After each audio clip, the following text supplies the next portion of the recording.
তিন ব্যক্তির দোয়া আল্লাহ তাআলার কাছে কবুল হয়ে যায়।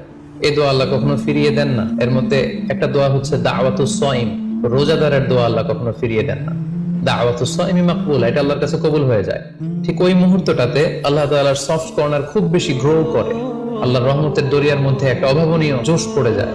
আল্লাহ তাআলা এই দৃশ্যটাকে খুব দেখতে পছন্দ করে যে বান্দা সামনে খাবার নিয়ে বসে আছে, শরবত নিয়ে, পানীয় নিয়ে বসে আছে, ক্ষুধায় তৃষ্ণায় সে জর্জরিত, সে চাইলেই সামনে থেকে নিয়ে মুখে তুলে খাবারটা খেতে পারে, কিন্তু সে আমার ভয়ে খাচ্ছে না।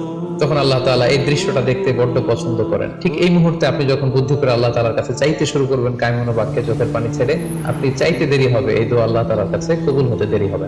তাই এই ভুলটি যেন আমরা না করি, এই বরকত যেন আমরা মিস না করি। প্রতিদিন খেয়াল করে ইফতারের পূর্ব মুহূর্তে দোয়া করুন। আপনার কি চাহিদা, আকুতি মিনতি আল্লাহর কাছে আছে, আপনি পেশ করুন। বছরের অন্য সময়গুলোতে রাত 4টার দিকে উঠে আসলে অনেকের পক্ষে এই তাহাজ্জুদের সালাত আদায় করা সম্ভব হয়ে ওঠে না।